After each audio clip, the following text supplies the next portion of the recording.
You got to be more thankful, because let me tell you, you don't have the cards. With us, you have the cards. What I'm asking for is a piece of ice, cold and poorly located. What I'd like to see, Canada become our 51st state. And I've always said NATO's a paper tiger. And I've always said we help NATO, but they'll never help us. They loved me. They called me daddy, right, last time? They should be grateful also, but they're not. Recent tensions, abrupt policy shifts, and escalating conflicts are straining Washington's relationships with most of its allies. But can the United States really go it alone? The US remains a global superpower, but its influence has never been built on strength alone. It relies on a vast network of alliances spanning Europe, Asia, and the Middle East. Military bases, collective defense systems, intelligence sharing, and trade networks have all helped project US power globally. Analysts say this system has been central to maintaining American influence for decades, but that network is now under pressure. The North Atlantic Treaty Organization, a cornerstone of Western security for more than 70 years, is facing growing uncertainty. US President Donald Trump has repeatedly questioned its value, criticizing allies' contributions and signaling that US protection may no longer be guaranteed. Even Ukraine, seen as a frontline against Russia, has not been spared from US criticism, raising concerns in Europe about Washington's long-term commitment.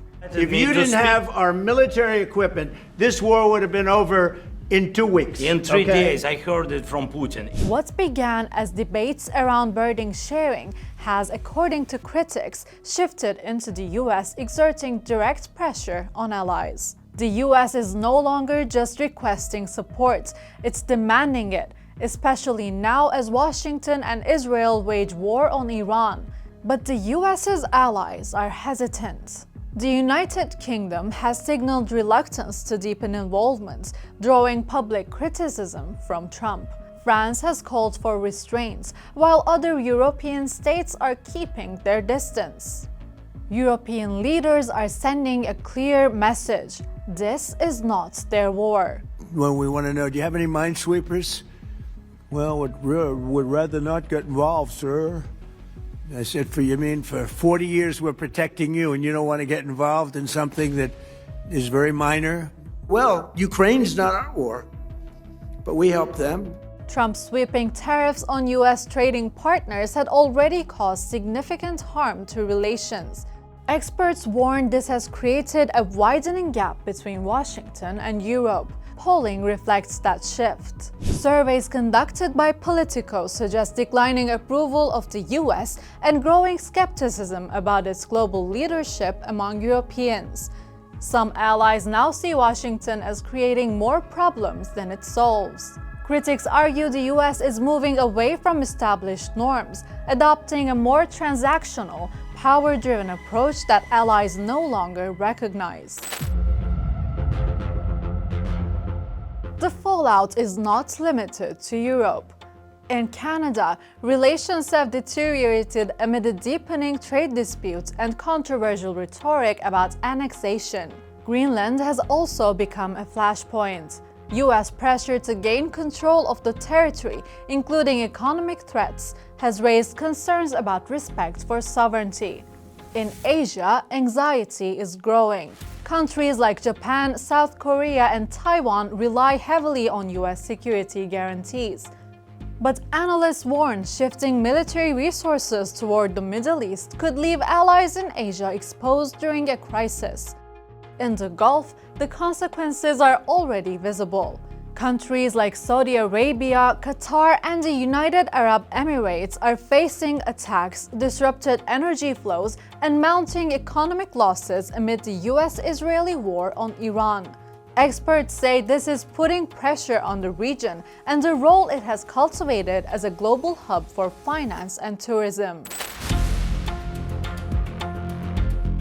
For decades, US power was not just about military strength. It was also about perception. Washington positioned itself as a defender of democracy, and a guarantor of global stability. That image helped build trust and sustain alliances. But analysts say that reputation is now eroding. Critics point to Washington's continued support for Israel's genocidal war on Palestine's Gaza as a key factor damaging its global standing. The US also does not hold Israel accountable for its actions. Analysts accuse Washington of adopting an Israel-first approach that contradicts its America-first concept by waging Tel Aviv's wars. At the same time, domestic pressures are growing. Critics highlight the strain on healthcare and public services, concerns over mass surveillance, and the federal crackdown on irregular immigration. As uncertainty grows, allies are adjusting. European countries are investing more in their own defense capabilities. Others, including Saudi Arabia, are strengthening ties with China and diversifying partnerships. Some analysts say the geopolitical balance is shifting, with US allies increasingly distancing themselves from Washington in favor of Beijing. The US's allies have long amplified Washington's power, extending its reach and legitimizing its role on the global stage. But trust is now being tested, and in a world of rising tensions, the question remains: can the US afford to stand alone?